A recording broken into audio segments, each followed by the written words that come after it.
एक समय की बात है जब अर्जुन अपने जीवन में संघर्ष कर रहे थे।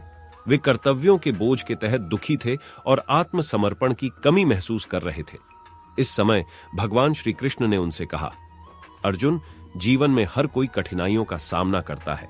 तुम्हारा कर्तव्य है कि तुम अपने कर्तव्यों का पालन करो और संघर्ष को स्वागत करो। भगवान के उपदेश ने अर्जुन को नई ऊर्जा और उत्साह दिया। उन्होंने कर्मयोग के माध्यम से अपने कर्तव्यों का निष्ठापूर्ण पालन किया और अपने जीवन को सफल बनाया। इस कहानी से हमें यह सीखने को मिलता है कि संघर्षों का सामना करना हमारे जीवन में सामर्थ्य और सफलता की ओर एक कदम आगे ले जाता है। अपने कर्तव्यों का पालन करने में ही हमारी सफलता की कुंजी होती है। इसके अलावा श्री कृष्ण जी ने 5 महत्वपूर्ण तथ्य दिए हैं जिससे हम खुद को दिशाहीन होने से बचा सकते हैं। पहला, स्वधर्म का पालन करें, अर्थात भगवान श्री कृष्ण ने अर्जुन को अपने स्वधर्म का पालन करने की सलाह दी। यह सिखाता है कि हमें अपने निर्दिष्ट कर्मों का निष्पक्ष रूप से पालन करना चाहिए।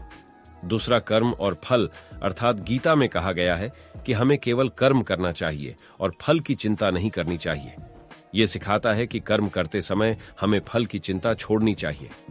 तीसरा, समता, अर्थात भगवान श्री कृष्ण ने सबको समान दृष्टिकोण से देखने की सलाह दी। यह सिखाता है कि हमें सबके प्रति समान भावना रखनी चाहिए। चौथा, आत्मा की महत्ता, अर्थात गीता में आत्मा की महत्ता और अमरता का महत्व बताया गया है।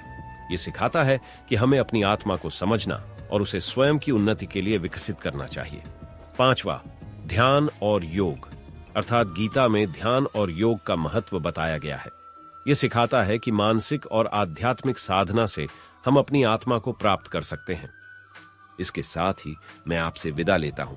अगर आपको ये श्री कृष्ण ज्ञान अच्छे लगे तो हमारे चैनल को सब्सक्राइब करें और दूसरों से शेयर करें। धन्यवाद।